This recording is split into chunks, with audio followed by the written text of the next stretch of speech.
नमस्कार, स्वागत करता हूं एक बार फिर से आज हमारे YouTube चैनल पर। और दोस्तों, आज का जो टॉपिक है वो नेटवर्क मार्केटिंग को लेकर एक बहुत ही बेहतरीन टॉपिक है और मैं इस टॉपिक पर बहुत ही पॉजिटिव हूं और मेरा ये फेवरेट टॉपिक है। और ये टॉपिक जो है उस पे चलने से पहले मैं आपसे निवेदन करना चाहूंगा, यदि आपने अभी तक हमारे चैनल को सब्सक्राइब नहीं किया है तो यार सब्सक्राइब कर लो और बिल्कुल भी इंतजार मत करो। अभी बहुत सारे वीडियोस आपको चैनल पर आने वाले हैं और नेटवर्क मार्केटिंग के इतिहास में ये एक ऐसा चैनल होगा जहां पर आपको हर एक वीडियो, हर एक टॉपिक पर वीडियो मिलने वाला है। दोस्तों, इसके ऊपर जितने भी वीडियोस मैं आपको भेजता हूं ये मेरे प्रैक्टिकल एक्सपीरियंस के बाद भेजता हूं और छोटी छोटी चीजों के ऊपर आपको टॉपिक मिलेंगे, छोटी छोटी बातों के ऊपर आपको सीखने को मिलेगा, ये मैं आपको विश्वास दिलाता हूं। इसलिए यदि सब्सक्राइब नहीं किया है तो पहले सब्सक्राइब करिए, अपनी टीम को ज्यादा से ज्यादा लोगों को सब्सक्राइब कराइए। जितने ज्यादा लोग आपके इस चैनल पर आएंगे उतना ही बिजनेस आपका बढ़िया चलने वाला है।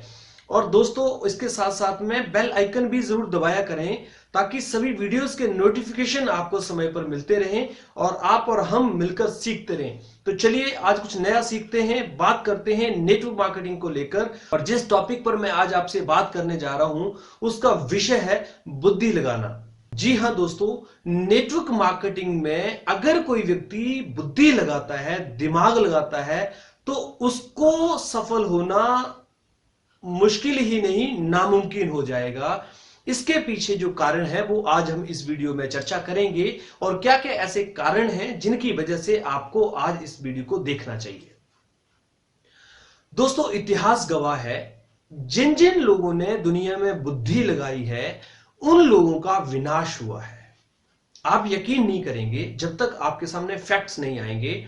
आपको लग रहा होगा शायद ये बात मैं मजाक में बोल रहा हूं, लेकिन मैं बिल्कुल हकीकत में आपको ये बात बोल रहा हूं। जिन जिन लोगों ने इतिहास में बुद्धि लगाई है उन सारे लोगों का विनाश हो गया है और जिन लोगों ने बिना बुद्धि लगाए काम किया है वह लोग इतिहास में पूजे गए हैं, उनकी पूजा होती है। यकीन नहीं आ रहा है, विश्वास नहीं हो रहा है, तो चलिए विश्वास दिलाते हैं। पहले मैं आपको उन लोगों की बात करता हूं जिन्होंने बुद्धि लगाई। सबसे पहले हम बात करते हैं, यदि आपने नाम सुना हो हिरण्यकश्यप का।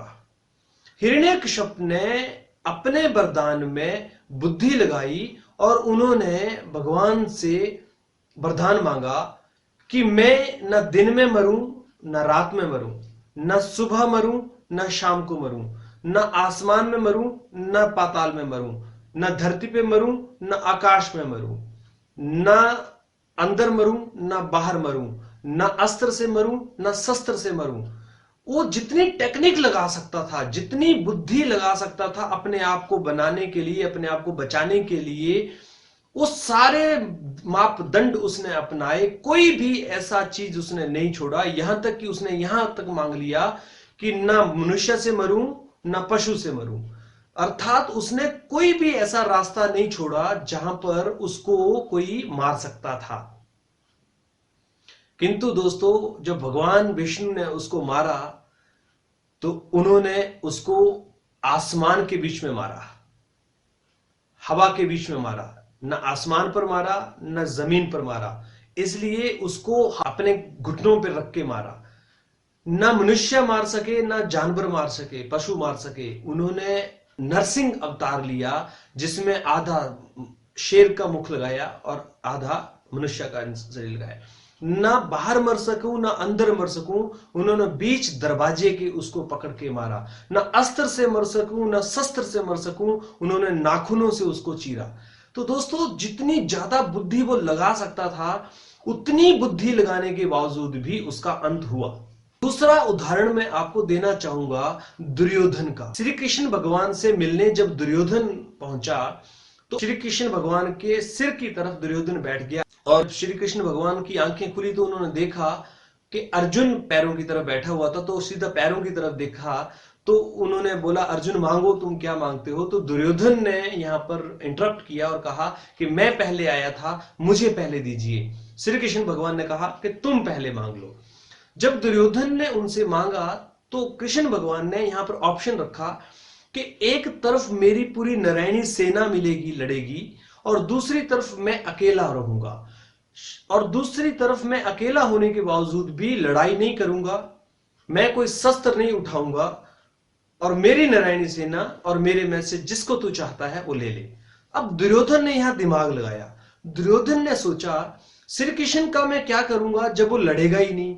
तो उन्होंने नारायणी सेना का चयन किया और दुर्योधन ने नारायणी सेना को अपनी तरफ ले लिया और कृष्ण भगवान को उसने छोड़ दिया। यानी कि उसने दिमाग लगाया, टेक्निक लगाई कि भाई जो आदमी लड़ेगा ही नहीं, मैं उसका अपने सेना में लेकर क्या करूंगा, जो मेरे साथ लड़ेंगे, जो मेरे साथ सेना लड़ेगी, मैं उसको अपने साथ लेता हूं। तो दिमाग लगाया और उसका विनाश हो गया। अब ये जो लोग हैं, ये वो लोग थे जिन्होंने बुद्धि लगाई। अब मैं आपको दो ऐसे लोगों का उदाहरण देने जा रहा हूं जिन्होंने बुद्धि नहीं लगाई, आत्मसमर्पण कर दिया, जैसा उन्हें बोला गया उन्होंने वैसा किया। जिसमें सबसे पहले आते हैं रामायण के हनुमान जी। हनुमान जी को जैसे उनको आदेश मिला उन्होंने उसको वैसे ही किया। उन्होंने कोई इफ बट, कोई दिमाग नहीं लगाया, कोई टेक्निक नहीं लगाई। जैसे उनको जो काम बोला उन्होंने कहा जय श्री राम और अपना काम करने चल पड़े। ऐसे में वो पर्वत उठा के ले आए, ऐसे में वो समुद्र लांग के चले गए, ऐसे में उन्होंने लंका जला दी। उन्होंने हर काम बस प्रभु का नाम लेकर करते गए और बुद्धि नहीं लगाई, और आज उनकी पूजा होती है। दूसरी तरफ अर्जुन का नाम लिया जाए। अर्जुन महान धनुर्धरों में एक गिने जाते हैं क्योंकि उन्होंने बुद्धि नहीं लगाई, समर्पण कर दिया। उन्होंने जैसा बोला गया वैसा किया, उनको जैसे सिखाया गया उन्होंने वैसा सीखा। दोस्तों, दुनिया में आपके सामने कई और उदाहरण मिल सकते हैं जिन्होंने बुद्धि लगाई और उनका विनाश हुआ, और जिन्होंने बुद्धि नहीं लगाई वो पूजे गए। आपको मैं एक उदाहरण के माध्यम से और बताना चाहूंगा। जो लोग दुनिया में बहुत इंटेलिजेंट होते हैं वो किसी की नौकरी करते रहते हैं, और जो लोग बैक बेंचर्स होते हैं वो उन लोगों से नौकरी करवाते हैं। उदाहरण के लिए धीरूभाई अंबानी, लक्ष्मी मित्तल, टाटा, बहुत सारे, बिल गेट्स, बहुत सारे उदाहरण मैं आपको दे सकता हूं जिन्होंने बुद्धि नहीं लगाई, उन्होंने दिल लगाया, उन्होंने समर्पण लगाया, और वो लोग इतिहास में कामयाब हो गए। ठीक इसी तरह से नेटवर्क मार्केटिंग इंडस्ट्री में जब आप बुद्धि लगाते हैं तो आपका विनाश हो जाता है, और जब आप आत्मसमर्पण कर देते हैं तो आपकी कामयाबी होती है। ये आत्मसमर्पण क्या है और कहां करना चाहिए? क्योंकि अर्जुन ने तो श्री कृष्ण भगवान के साथ किया, हनुमान ने तो श्री राम जी के साथ किया, लेकिन आप अपना समर्पण कहां करेंगे? आपका राम और आपका जो गाइड है वो कौन है, आपको ये समझना है। तो आज हम साथ में ये बात करेंगे कि अब आप अगर बुद्धि नहीं लगाएं तो क्या करें, क्या आपको करना चाहिए। तो चलिए बढ़ते हैं उस तरफ। एक्टिव अपलाइन को समर्पण कर दें। वो अपलाइन जो इस बिजनेस में एक्टिव है, ग्रोइंग है, उस व्यक्ति को आप समर्पित कर दें। कोई इफ बट नहीं, कोई सवाल नहीं, जैसे बोला जा रहा है वैसे करें। ध्यान रखिए, अपलाइन चुनने में गलती मत करना।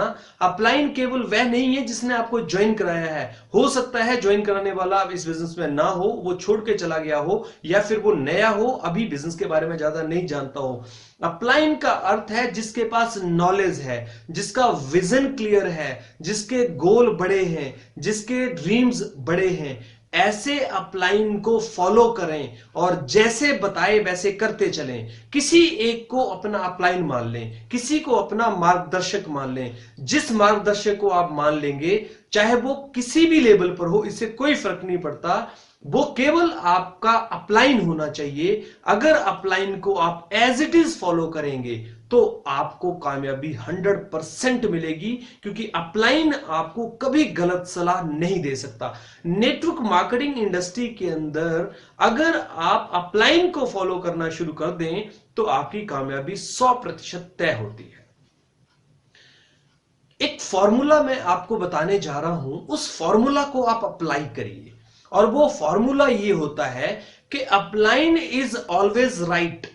नंबर 2 फॉर्मूला, अगर आपको कहीं शक आ जाए और ये लगे कि अपलाइन गलत है, तो आप पहला रूल अप्लाई कर दीजिए कि अपलाइन हमेशा सही होता है। जितना आप अपलाइन का रिस्पेक्ट करते चलेंगे, जितना उसको रिगार्ड देंगे, जितना उससे सीखते चलेंगे, आपकी सफलता उतनी ही ज्यादा बढ़ती चलेगी। अपलाइन के बिना इस बिजनेस के अंदर आपकी कामयाबी का कोई कारण ही नहीं बनता। अगर अपलाइन को आप सही ढंग से फॉलो करेंगे तो आपकी कामयाबी 100% तय है। तो मैं विश्वास करता हूं कि आज के इस वीडियो में आप कुछ बातों को समझ पाए होंगे। आपने इस वीडियो को यदि अपने जीवन में अप्लाई कर लिया तो आपको कामयाब होने से कोई भी नहीं रोक सकता है। नेटवर्क मार्केटिंग से जुड़े हुए और बहुत सारे वीडियोस हमारे चैनल पर आपको मिलते रहते हैं। प्रोडक्ट को लेकर बहुत सारे वीडियोस आपको हमारे चैनल पर मिलते रहते हैं। इन सारे वीडियोस को आप लाइक कर रहे हैं, इसके साथ साथ में आप इनको शेयर भी करिए। अपनी टीम के ज्यादा से ज्यादा लोगों को चैनल को सब्सक्राइब कराएं और हां, बेल आइकन जरूर साथ में दबा दिए करें। किसी भी तरह से अपना मेल आईडी और मोबाइल नंबर कमेंट में शेयर ना करें। और इसके साथ साथ में हमारा दूसरा चैनल जिसका नाम है द रमेश शर्मा शो, उस चैनल को भी आप सब्सक्राइब कर लें। और उस चैनल पर हम बात करते हैं केवल नेटवर्क मार्केटिंग को लेकर, और किसी भी तरह से कोई प्रोडक्ट की हम बात नहीं करते हैं, किसी पर्टिकुलर कंपनी को लेकर हम बात नहीं करते हैं। जो प्रोस्पेक्ट आपके अभी आपके साथ ज्वाइन नहीं है, आप उनको भी वो चैनल सब्सक्राइब करा दें ताकि वो नेटवर्क मार्केटिंग को लेकर सही जानकारी ले सकें। सही जानकारी के साथ में वो अवेयर होते चले और धीरे धीरे उस अवेयरनेस के साथ में वो आपके साथ कहीं ना कहीं इन्वॉल्व होने के लिए भी तैयार हो जाए। तो दोस्तों, मिलूंगा मैं फिर एक नए वीडियो के साथ में। तब तक मैं आपसे विदा लेता हूं और आपसे इसी विश्वास के साथ मैं निवेदन करना चाहूंगा कि आप हमारे वीडियोस को लगातार देखिए, शेयर करिए। आपका जितना प्यार हमें मिल रहा है, हम उस प्यार के लिए आपके आभारी हैं। और मेहनत करके और अच्छे से अच्छा कंटेंट प्रोफेशनली आपके बीच में मैं लाने का प्रयास कर रहा हूं। धीरे धीरे समय के साथ में हर एक चीज आपके बीच में आती जाएगी। इतने में आप हमारे साथ बने रहिए। कोई भी कमेंट करना चाहे तो आप करिए, कोई भी सवाल पूछना चाहते हैं तो आप पूछिए। इसके लिए मैं हमेशा आपके साथ रहूंगा। तो अब आपसे विदा लेता हूं। Thank you very much.